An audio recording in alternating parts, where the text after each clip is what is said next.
Assalamualaikum warahmatullahi wabarakatuh. Ini adalah persembahan yang kesekian kali dari channel Kandak Nawong. Jadi buat Anda yang belum subscribe channel Kandak Nawong, saya beri waktu untuk subscribe dulu.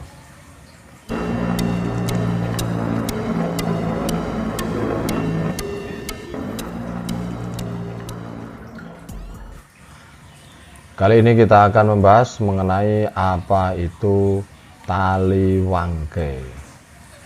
Tali wangke termasuk ilmu Jawa yang cukup lama, cukup kuno sehingga perlu diberitahukan kepada Anda semua, terutama kalangan generasi muda. Pada prinsipnya tali wangke adalah hari-hari yang dilarang melakukan hajatan menurut primbon Jawa. Jadi tali wangke adalah hari-hari khusus di mana kita dilarang mengadakan hajatan. Hajatan itu biasanya utamanya adalah mantu. Bila dilanggar maka akan mendatangkan masalah di kemudian hari. Masalahnya apa? Bisa bencana, bisa sesuatu yang tidak diinginkan. Langsung saja, apa saja hari-hari tali wangke tersebut? Yang pertama adalah perhatikan apabila Anda ingin mempunyai hajatan atau mengadakan hajatan pada bulan Rabiul Akhir dan Syawal, maka yang harus dihindari adalah hari Sabtu Kliwon, karena hari Sabtu Kliwon termasuk salah satu hari tali wangke. Rabiul Akhir kalau di Jawa itu masuknya bulan Ba'do Mulud. Rabiul Akhir masuknya bulan Ba'do Mulud. Kalau Syawal sama ya, sudah tahu Syawal. Ini biasanya Syawal banyak orang punya hajat, maka bisa Anda perhatikan biasanya hari Sabtu Kliwon itu dihindari karena masuk hari tali wangke. Kemudian apalagi yang termasuk hari tali wangke, yaitu apabila Anda ingin mengadakan hajatan di bulan Rabiul Awal. Rabiul Awal itu adalah bulan Mulud. Ini bulan Mulud dan Poso. Poso kalau Islam menyebutnya bulan Ramadan. Jadi di bulan Mulud dan Poso yang hari tali wangke adalah hari Jumat Wage. Jadi sebaiknya Anda kalau mencari hari untuk mantu, misalnya hindari hari Jumat Wage. Kemudian pada bulan Sapar dan Ruah itu Sya'ban ya, sebelum poso itu Sapar dan Ruah, maka hari tali wangkenya harus adalah hari Kamis Pon. Jadi hindari mantu punya hajat digawe pada hari Kamis Pon bila itu terjadi di bulan Sapar dan Ruah. Selanjutnya apabila Suro dan Rejab.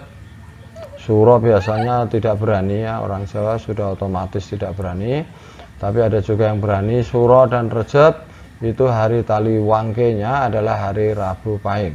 Suro dan Rejab hari tali wangke adalah hari Rabu Pahing. Jadi hindari punya hajat di bulan Rajab di hari Rabu Pahing. Kemudian Jumatil Akhir sama Badil Akhir dan Besar Dzulhijjah itu ya, yang ada bodo besar hari raya Idul Adha. Ini juga banyak orang punya hajat, maka yang dihindari adalah hari Selasa Legi. Hari tali wangkenya adalah hari Selasa Legi. Kemudian hari Senin Kliwon harus dihindari pada bulan Jumadil Awal dan Dzulqa'dah. Kalau di sini menyebutnya Apit ya. Apit itu Syawal, Apit, Besar. Jadi di Apit dua lebaran ya, antara Syawal dan Besar. Sekali lagi, bila Anda ingin punya hajat di bulan Jumadil Awal dan Dzulqa'dah atau Apit, maka hindarilah hari Senin Kliwon. Karena hari Senin Kliwon termasuk hari Taliwangke. Sekali lagi, Taliwangke itu termasuk ilmu yang kuno, sehingga harus saya sosialisasikan atau upload pada video kali ini supaya banyak yang mengenal. Kemudian itu terakhir ya, ada 6 hari Taliwangke. Perhatikan baik-baik bulan-bulannya. Sebagai penutup, saya ingin mengingatkan bahwa saya tidak mengajak Anda untuk mempercayai 100%. Sama sekali tidak. Kenapa? Karena penguasa tertinggi yang menentukan nasib kita adalah Allah Subhanahu wa taala. Allah, Tuhan yang Maha Esa, Sang Hyang Widiwasa. Oke, jadi Tuhan, apapun Anda sebutannya, jadi ada zat yang mengatur semua, yang menghidupkan kita, yang menciptakan dunia, yang mematikan kita, itu adalah Allah atau Tuhan yang Maha Esa. Kemudian, tapi kita, utama yang Jawa, budaya Jawa sebaiknya tetap dihargai dengan cerdas, tanpa mengotori akidah. Itu banyak aliran yang mengatakan orang Jawa tidak tahu Jawanya, kenapa ikut agama impor dari luar. Ya, orang boleh berkata begitu kalau dia memang menguasai budaya Jawa. Kalau dia memang tahu tata krama bahasa Jawa tingkat-tingkatannya, tahu semacam ini primbon, kemudian tahu misalnya huruf Jawa, ana caraka, tata sawala dan seterusnya. Kalau orang Jawa, kita sendiri orang Jawa tidak mengetahui ini, wajar saja kalau budaya itu akan tergerus oleh budaya-budaya lain yang mungkin lebih mudah, lebih bisa diterima dan sebagainya. Khusus bahasa misalnya, setahu saya setiap tahun ada 200 bahasa di dunia ini yang punah. Kenapa? Karena tidak digunakan oleh orang dari etnis atau suku tersebut.